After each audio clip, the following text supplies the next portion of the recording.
नमस्कार, hornbill TV Bharat में आपके स्वागत है।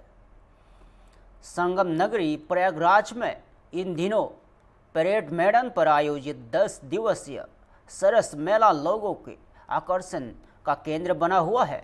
रविवार को मेले में होली मिलन कार्यक्रम का आयोजन किया गया, जिसमें मशहूर गायक कैलाश खेर ने अपनी शानदार प्रस्तुति की। समम बांदिया कैलाश खेर ने अपनी सुरीला आवाज़ में अपनी लोकप्रिय हिट गानों और शिव भजनों की प्रस्तुति दी।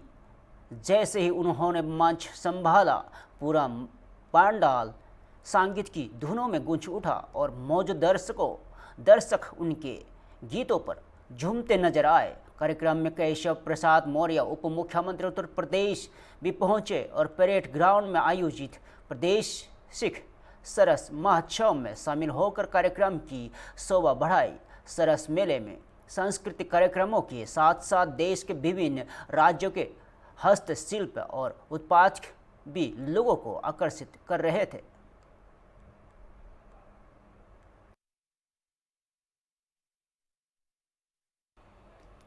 लखनऊ से बड़ी खबर है। ऑल इंडिया शिया पर्सनल लॉ बोर्ड के महासचिव मौलाना यासूब अब्बास ने कहा है कि हमारी इबादत गाहों में किसी भी तरह की बेदर्दगी या बेहरमी बर्दाश्त नहीं की जाएगी। उन्होंने स्पष्ट किया कि हुसैनिया और आसिफुद्दौला, छोटा इमाम बड़ा, रोजा ए सहजफ और हुसैनाबाद ट्रस्ट की निगरानी में आने वाली कोई भी शिया इबादत गाह टूरिस्ट प्लेस नहीं है। मौलाना यासूब अब्बास ने कहा है कि हमारी इबादत गाहों की अवमानना करने वालों के खिलाफ सख्त कार्रवाई की जाएगी।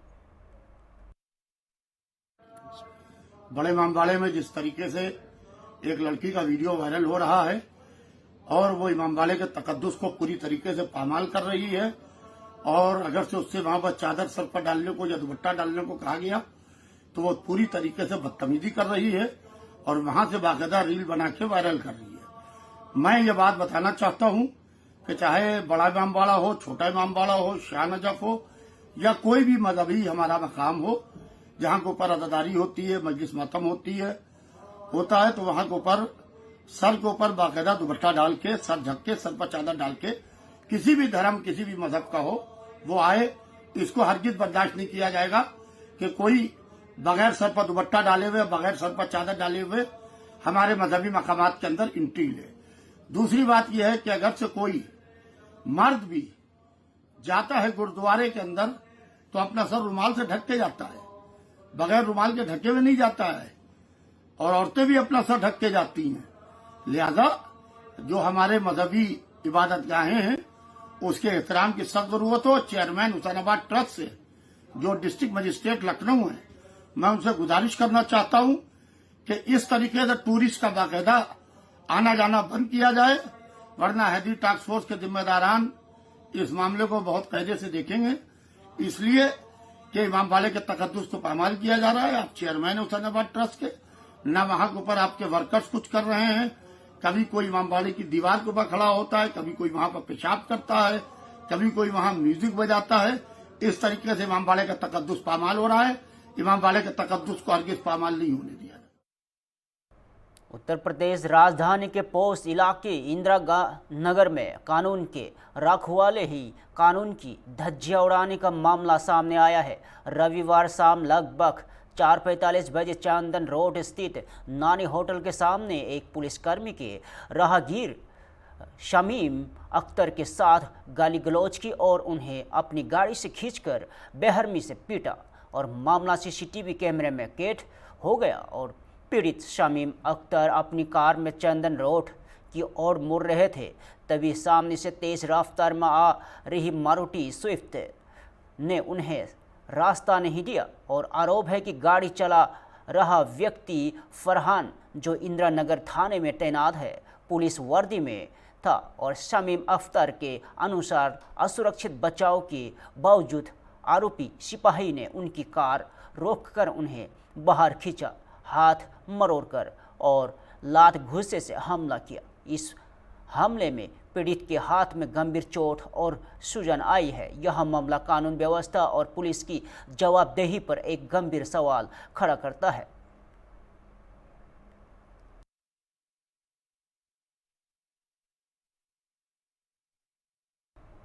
गैस की किल्लत के बीच लखनऊ में एक चौंकाने वाला मामला सामने आया है।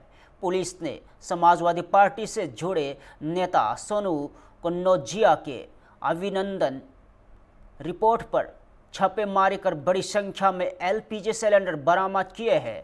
कार्रवाई के दौरान रिजॉर्ट परिसर में करीब 88 घरेलू गैस सिलेंडर बरामद हुए। गैस संकट के इस दौर पर इतनी बड़ी मात्रा में सिलेंडर एक ही स्थान पर मिलने के बाद मामले को लेकर मुकदमा दर्ज किया गया है। इस जांच जारी है और जानकारी के अनुसार यह रिपोर्ट सोनू कन्नौजिया से जुड़ा है और जबकि गैस एजेंसी उनकी पत्नी मंजू कन्नौजिया के नाम से संचालित की जा रही है। सोनू कन्नौजिया और वर्ष 2002 में समाजवादी पार्टी के टिकट पर मालिबाबाद विधानसभा क्षेत्र के चुनाव में भी लड़ चुके हैं और गैस की कमी के इस समय में रिजॉर्ट में बड़ी संख्या में सिलेंडर मिलने के बाद यह मामला चर्चा का विषय बना है।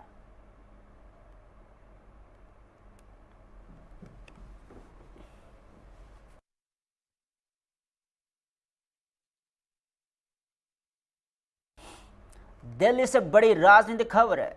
बसपा सांसद खगेन मुर्मू ने पश्चिम बंगाल विधानसभा चुनाव को लेकर बड़ा बयान दिया है। उन्होंने कहा है कि इस बार बसपा सरकार बनेगी और जनता को इस पर पूरा भरोसा है। सांसद खगेन मुर्मू ने ममता बनर्जी पर भी निशाना साधते हुए कहा है कि आप उन्हें अपनी पार्टी पर विश्वास नहीं है, इसलिए उन्होंने डीए की घोषणा की है। और उन्होंने यह भी कहा है कि पश्चिम बंगाल में डबल इंजन सरकार बनेगी और जंगल राज बनाने वाली सरकार बाहर जाएगी। इस बयान से पश्चिम बंगाल चुनाव की सियासी गर्माहट और बढ़ गई है। बहुत कॉन्फिडेंस है, सिर्फ मुझे नहीं जनता का भी कॉन्फिडेंस है। इस बार ममता बनर्जी जा रही हैं, भाजपा आ रहा है, तो इसलिए ममता बनर्जी भी खुद आज अपन को भी विश्वास नहीं कर रहा है। अब तो पता है वो क्या क्या बोल रहा है, क्या क्या कर रहा है। जो हम गतकाल हमने देखा वो डीए अनाउंस किया, इतना दिन उनका अनाउंस करने का टाइम नहीं मिला। जब जो इलेक्शन का जो चुनाव का पूरा अनाउंसमेंट हो रहा है तो ये आचार संहिता जब लागू होने जा रहा है एमसीसी, तो उसी टाइम में वो आधा घंटा पहले अनाउंसमेंट किए। इतना दिन सभी को बोले, जो अब जैसे बोल रहा था घेव करबेन ना, मतलब क्या है, मतलब किसी को वो मानता नहीं है, किसी का डिमांड को भी वो पूरा नहीं कर रहे हैं। ये 15 साल तक पूरा सबको वो लूट रहे हैं, जैसे कि जनता को लूट रहा है। और वहाँ का एक्चुअली वहाँ बंगाल में आप देखेंगे तो वो पूरा जो वहाँ का लोकतंत्र भी पूरा पददलित किया है। तो ये लोकतंत्र भी नहीं है, वहाँ का कोई कानून भी नहीं चल रहा है। कानून का पूरा वो आप पददलित करके सभी का जैसे कि सब लोग आज अपना बात जो बोलेंगे वो भी पूरा वो भी लूट दिया। इसीलिए आज जनता तय करके रखे हैं, जो हमारे माननीय प्रधानमंत्री आदरणीय नरेंद्र मोदी जी और हमारे माननीय गृह मंत्री आदरणीय अमित शाह जी के नेतृत्व में बंगाल में सरकार बनेगी, बीजेपी का सरकार बनेगी, भाजपा का सरकार बनेगी, डबल इंजन सरकार बनेगी।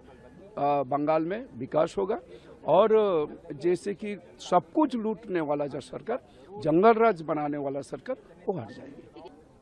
बंगाल ये हमारे बीजेपी की ओर से हम लोग बार बार ये कह रहा हूँ, जो चुनाव जो होता है, चुनाव आयोग के बीजेपी की ओर से भी हम लोग बताया, तो चुनाव वहाँ से जैसे कि चुनाव में अपना सभी मतदाता को वो अपना मत ताकि दे सके। वहाँ पे जैसे कि जो दबाव चल रहा है, गुंडागर्दी चल रहा है, ये बंद होना चाहिए।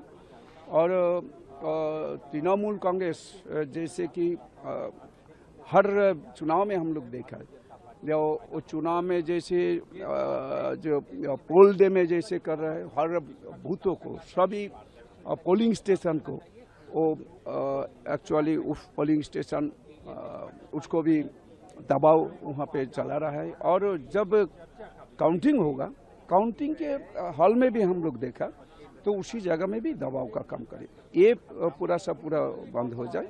और चुनाव आयोग से हमारे बीजेपी की ओर से जो बोला है तो वहाँ से फ्री फेयर इलेक्शन हो और सबका मतदान सही से हो। कोलकाता पश्चिम बंगाल से बड़ी राजनीतिक खबर। बसपा नेता दिलीप घोष ने 5 राज्यों और केंद्र शासित प्रदेशों में चुनाव की तारीखों के ऐलान पर प्रतिक्रिया दी है। दिलीप घोष ने कहा है कि चुनाव आयोग आश्वस्त है कि चुनाव शांतिपूर्ण होंगे और हमें भी इसी उम्मीद है। और उन्होंने बताया कि चाहे चुनाव एक बार हो या 10 बार, बसपा उन्हें लड़ेगी और जीत हासिल करेगी। हालांकि उन्होंने लंबी चुनाव प्रक्रिया से होने वाले खर्च और अधिकारियों कर्मचारियों पर दबाव का जिक्र भी किया। और बसपा नेता ने कहा है कि सुरक्षा व्यवस्था के कारण चुनाव इतना लंबा चलता है और अगर पर्याप्त सुरक्षा मिल जाए तो चुनाव इतनी लंबाई नहीं लेगा। उन्होंने टीएमसी पर भी निशाना साधते हुए कहा है कि वे अधिकारियों पर भरोसा नहीं करते और उन्हें बदल देते हैं, जबकि बसपा का उद्देश्य पूरी सरकार को बदलना है।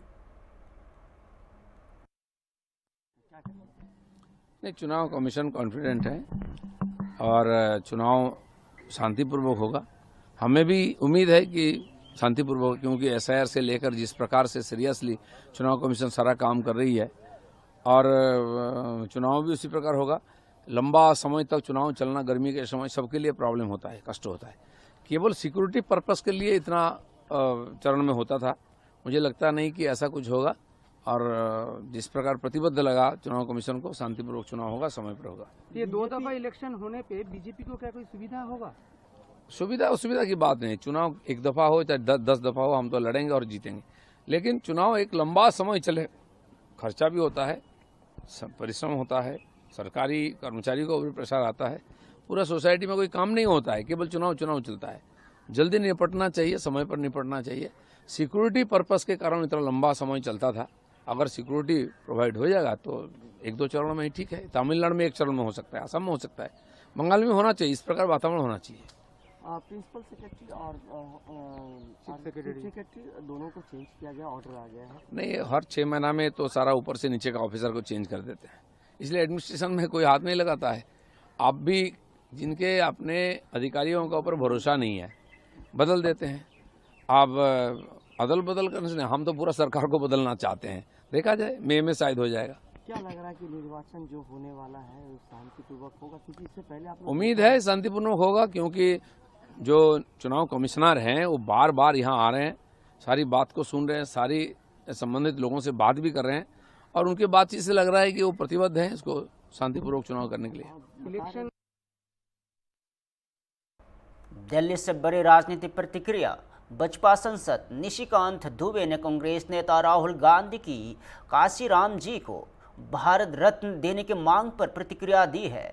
निशिकांत दुबे ने कहा है कि इस मामले में सबसे महत्वपूर्ण तथ्य यह है कि जग जीवन राम ने कांग्रेस क्यों नहीं छोड़ी। उन्होंने कांग्रेस से इस्तीफा देकर कांग्रेस फॉर डेमोक्रेसी बनाई थी। उन्होंने कहा है कि उस समय देश का एक और बंटवारा होने वाला था, लेकिन 2 लोगों डॉक्टर भीमराव अंबेडकर और जग जीवन राम ने इसे रोका। और बसपा सांसद ने सवाल उठाया कि बाबू जग जीवन राम के योगदान के बारे में क्यों नहीं कहा गया और 2014 में से पहले जब कांग्रेस सरकार थी तब उन्होंने काशीराम जी को भारत रत्न क्यों नहीं दिया।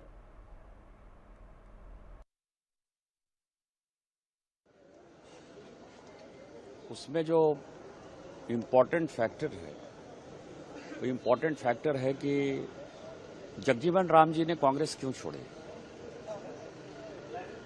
1977 में आपको ध्यान हो कि जनवरी फरवरी के आसपास जगजीवन राम जी ने कांग्रेस से इस्तीफा देके कांग्रेस फॉर डेमोक्रेसी बनाई थी, जिसको जे बम कहते हैं। इस देश का एक और बंटवारा होने वाला था, पाकिस्तान बनना चाहते थे, और जो शेड्यूल कास्ट थे वो जवाहरलाल नेहरू की पॉलिसी से जो है बहुत इत्तेफाक नहीं रखते थे।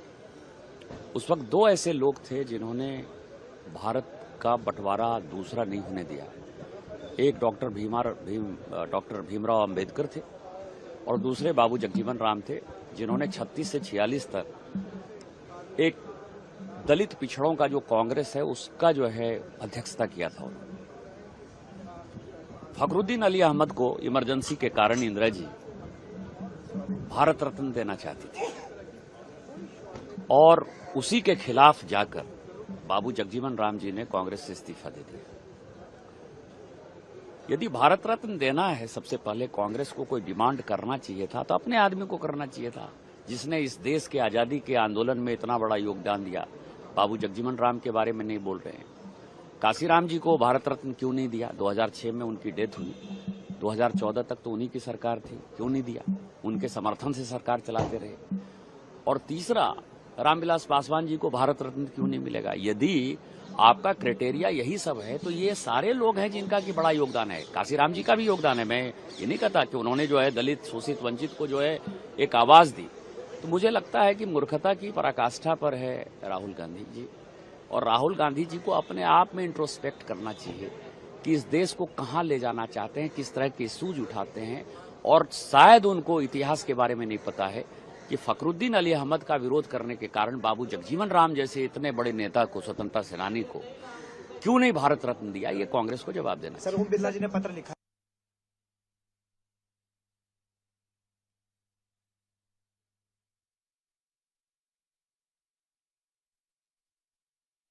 फिलहाल के लिए इतना ही। ताज़ा खबरों देखते रहिए होमबिल टीवी भारत।